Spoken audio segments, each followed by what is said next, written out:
Hi, welcome back to Art by Wendy Studio. Today I want to share with you some exciting news. I have finally filled the last pan in my little travel palette. Yes, there's 12 pans in here and one was always empty. And it was, what do you put for your last color? Anyway, I finally filled it. And today I want to share that with you. But before I do, I just wanted to mention that I will be teaching some online live drawing classes in February, Thursday evenings, February 22, 2024. And there'll be 2-hour classes, limited size class. And you're welcome to join me, $75 for the 3 series. And it's on drawing, line, shape, and shadows. More information and how to register below. Anyway, let's get on to the palette and learn about this new color. So here's my little travel kit. And as you can see, small only has room for 12 colors. So you have to be very careful what 12 colors you put in there. This little pan square was empty for quite some time. And now I finally have filled it. I've put in Payne's Gray. Let me show you why. Well, first of all, I do a lot of outdoor sketching and I'm out in nature. So everything is green. And I just love the greens I can mix with the Payne's Gray. I use sap green, and adding a touch of Payne's Gray to it mutes it very nicely. Also adding a bit of yellow and Payne's Gray. Bit of red and Payne's Gray. All of that kind of combination. Look at the gorgeous greens I get in here. And you can see here in this nice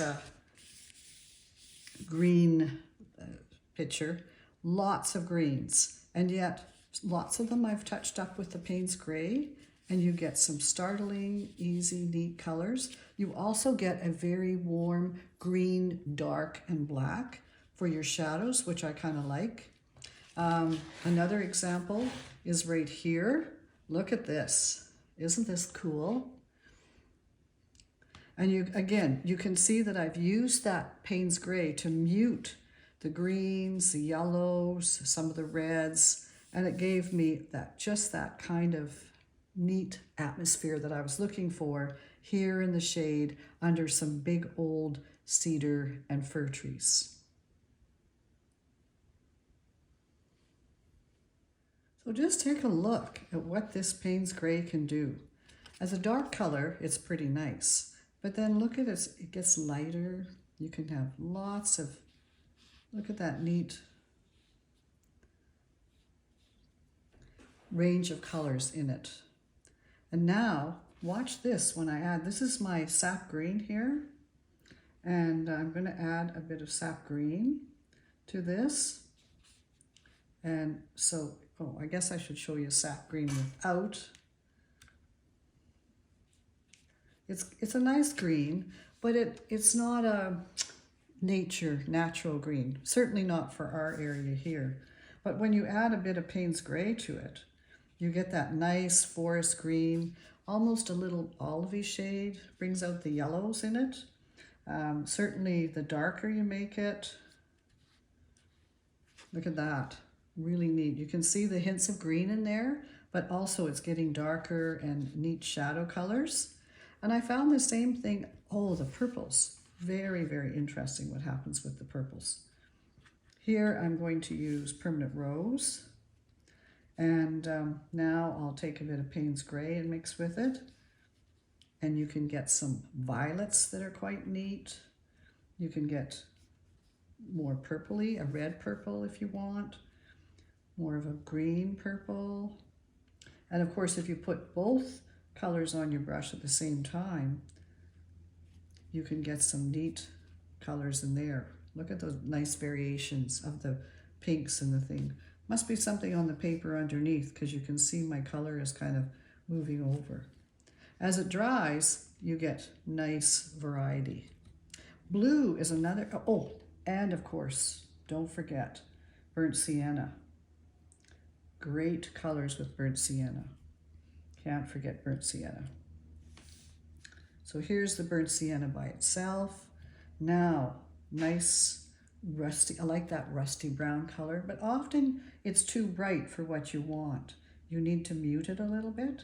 So if I take a little bit of burnt sienna, you can get some nice darks, some nice grays. Let's see if I can get it watery enough to show you. Yeah, look at this nice gray you can get here. But also too, if you take, again, have some burnt sienna on your brush and some Payne's gray, you can look at this nice variety of color you get here. Look at that variation. Isn't that cool? Nice combinations of the brown fading in. And that's putting both colors on the brush. I like to do that as well. Because as you know, when you're outdoor sketching, you can't fiddle around. You've got to work quickly, and you need things that will mix up very quickly. I found the Payne's gray gave me that dark I wanted. So here, if I think this is dry now, we should be able to go back and do a darker layer on that. And you get a nice dark when you need it. But at the same time, the other thing I really enjoy is when it's dry, you can also glaze over color on top of it, and it will shine through. And you get nice combinations as well. And Payne's gray is transparent. So if I put a light layer of it, let's just make sure that's light, over one of these colors, it works very well to kind of push a color back, to gray it down, to give you some other things. Before I did add my Payne's gray into my palette and started using it out in the field, well, I guess as I used it out in the field as well, I did some practice stuff with it. Now, I know I'm not doing charts and things like that. That's just not my way. I like to see what the colors look like when they're thin, when they're thick, when you paint over them with another color, and just see what happens. So here, I tried the Payne's gray with some of the other colors in my palette. I've got the phthalo blue here, Windsor blue. I also got the ultramarine. I put a little bit of the teal blue that I like to use because I use it to touch up things. So it's nice to see what happens when you touch up or put a bit of teal on the colors. I've glazed over with permanent rose just to see what happens. Add the cad yellow pale to the Payne's gray to see what kind of greens I get. And what happens if I put yellow on top of the greens? Does it intensify them? Do they become more yellow? How does it change the color? So those are things I like to check and see. So I do all kinds of little practice things. Here's another one using the Quin Red, which is in my palette, and the permanent rose. And again, look at the neat grays you get. Isn't that awesome? And here again, having both colors on the brush, what happens here? Light, look at this lovely gray. Love that gray that has just that pink tone to it. So anyway, these are the kinds of things I like to do to check out my colors. And yeah, so go ahead, try this with yours, and check out my chickadee, which I'm going to show you. You'll see that the branch I was created with some of these grays, and then I went back and glazed over with the permanent rose to give that nice rosy sunshine to it.